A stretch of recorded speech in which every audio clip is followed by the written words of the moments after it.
Bismillahirrahmanirrahim. Assalamualaikum warahmatullahi wabarakatuh. Anak-anak ustazah, bagaimana kabarnya hari ini? Alhamdulillah, luar biasa, Allahu Akbar. Anak-anak ustazah, bertemu lagi bersama Ustazah Cici. Nah, kali ini kita akan belajar tematik.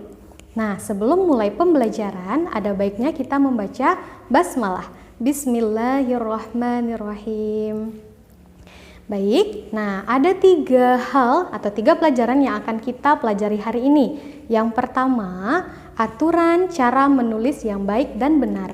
Yang kedua, kegiatan baris berbaris. Dan yang ketiga adalah mengenal istilah lebih banyak, lebih sedikit, dan sama banyak. Baik anak-anak ustazah, kita masuk pada pembelajaran yang pertama, yaitu aturan cara menulis yang baik dan benar. Nah, anak-anak ustazah, masih ingat pembelajaran kita pekan lalu mengenai cara duduk yang baik dan benar? Nah, pada aturan menulis ini, ada satu aturan yang sama dengan cara duduk. Nah, yuk kita masuk pada aturan cara menulis yang baik dan benar. Nah, aturannya ada 3. Yang pertama, posisi duduk. Nah, ini dia. Jadi posisi duduk itu, punggung kita harus tegap. Jadi tidak boleh bungkuk ke depan, ke belakang ataupun miring. Nah, seperti itu. Jadi kalau anak-anak ustazah menulis, posisi duduknya harus tegap. Nah, kemudian yang kedua, syarat yang kedua atau aturan yang kedua adalah jarak mata dengan media tulis harus 30 cm. Nah, jadi anak-anak ustazah kalau menulis ada jaraknya, tidak boleh terlalu dekat ataupun terlalu jauh. Nah, seperti itu. Lalu yang ketiga adalah cahaya. Nah, ketika kita menulis, cahaya harus dalam keadaan yang terang. Nah, ruangannya harus dalam keadaan terang. Kalau misalnya gelap, nanti mata kita bisa sakit. Nah, seperti itu ya. Baik, kita masuk pada pembelajaran yang kedua, yaitu kegiatan baris berbaris. Nah, anak-anak ustazah, dulu waktu TK, anak-anak ustazah pernahkah melaksanakan baris berbaris? Atau sebelum masuk kelas, kita melaksanakan baris dulu di depan kelasnya? Nah, masih ingat bagaimana cara baris yang baik dan benar? Nah, cara berbaris yang benar, yang baik itu adalah kita dalam posisi yang siap. Badan kita harus berdiri tegap, lalu pandangan kita juga harus lurus ke depan, jadi tidak ada lagi yang goyang-goyang. Nah, seperti itu ya.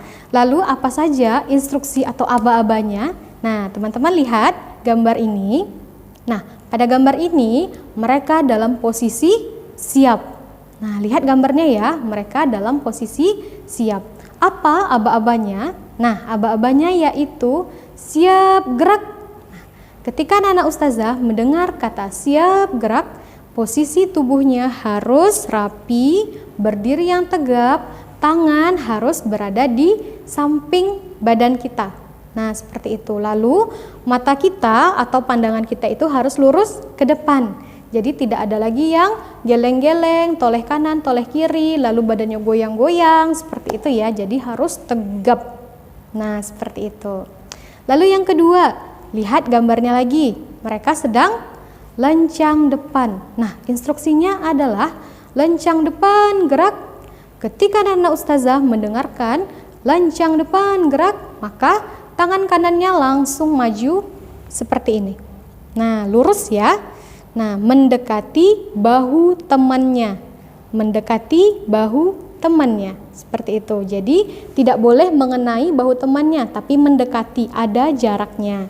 Nah, seperti itu. Tangannya harus lurus. Nah, begini ya. Lalu, selanjutnya yang ketiga. Perhatikan gambarnya. Di gambar ini mereka berada pada posisi istirahat di tempat. Nah, bagaimana instruksinya? Nah, instruksinya adalah istirahat di tempat, gerak. Nah, ketika anak-anak ustazah mendengarkan instruksi tersebut, maka tangan kanan dan kiri harus berada di belakang tubuh kita. Letaknya itu di pinggang bagian belakang.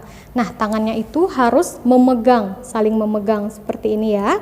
Nah, tapi letaknya di belakang pinggang kita. Lalu kakinya harus terbuka, harus dibuka sedikit. Nah, bukanya tidak lebar-lebar, sedikit saja. Nah, seperti itu. Pandangannya tetap harus lurus ke depan. Nah, seperti itu ya, Nak. Oke, baik. Nah, anak-anak ustazah, Biasanya kita melakukan baris berbaris ini ketika akan melaksanakan upacara. Nah, ketika upacara, anak-anak ustazah harus berbaris yang rapi, yang tertib. Dengarkan instruksi atau aba-aba dari pemimpin upacaranya. Baik anak-anak ustazah, kita masuk pada pembelajaran yang ketiga, yaitu mengenal istilah lebih banyak, lebih sedikit, dan sama banyak.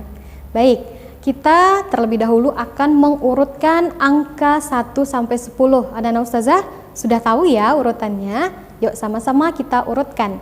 1, 2, 3, 4, 5, 6, 7, 8, 9, 10.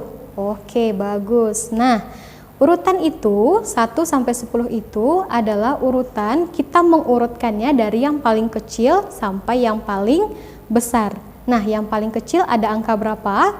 Angka 1. Baik, kemudian yang paling besar adalah angka 10. Oke, bagus. Nah, selanjutnya anak ustazah silahkan lihat gambar di sebelah kanan ustazah. Ada gambar apa? Gambar buah apel. Berapa buah apelnya? Ada 5. Kemudian di sebelah kiri ustazah ada gambar salak. Berapa jumlah salaknya? 3. Nah, bagaimana cara membacanya? Cara membacanya adalah apel lebih banyak dari salak. Ustazah ulangi, apel lebih banyak dari salak. Nah, contoh yang kedua. Nah, lihat lagi gambarnya, ada gambar buah jeruk. Nah, buah jeruknya ada berapa? 3. Nah, kemudian ada buah apel di sebelah kiri ustazah nih. Ada berapa buah apelnya? Ada 5. Nah, bagaimana cara membacanya? Nah, cara membacanya adalah jeruk lebih sedikit dari apel. Ustazah ulangi, jeruk lebih sedikit dari apel. Nah, bagaimana? Sudah bisa? Oke, sekarang contoh yang ketiga. Nah, contoh yang ketiga ini, lihat ada gambar buah apa? Ada gambar buah jeruk. Nah, buah jeruknya ada berapa jumlahnya? 1. Baik. Kemudian di sebelah kiri ustazah ada gambar apa? Salak. Nah, berapa jumlah buah salaknya? 1. Jadi, bagaimana cara membacanya? Nah, cara membacanya adalah jeruk sama banyak dengan salak. Nah, ustazah ulangi, jeruk sama banyak dengan salak. Nah, seperti itu ya anak-anak ustazah. Nah, sekarang anak-anak ustazah tugasnya adalah anak-anak ustazah silahkan kerjakan latihan yang ada di buku cetak tematik di halaman 139 sampai 140. Nah, di situ ada latihannya. Nah, instruksinya adalah anak-anak ustazah silahkan hitung gambar yang ada pada buku tersebut. Nah, buah-buahannya itu dihitung. Kemudian ditulis berapa jumlahnya. Lalu anak-anak ustazah silahkan tulis kembali dengan istilah lebih banyak, lebih sedikit, dan sama banyak. Jadi, lihat ya nama buahnya. Nah, harus diperhatikan nama buahnya. Baik. Oke anak-anak ustazah, cukup sekian pembelajaran kita hari ini. Semoga anak-anak ustazah dapat memahami apa yang ustazah ajarkan. Baik, kita tutup pembelajaran kita hari ini dengan lafaz hamdalah. Alhamdulillahirabbil alamin. Ustazah akhiri dengan assalamualaikum warahmatullahi wabarakatuh.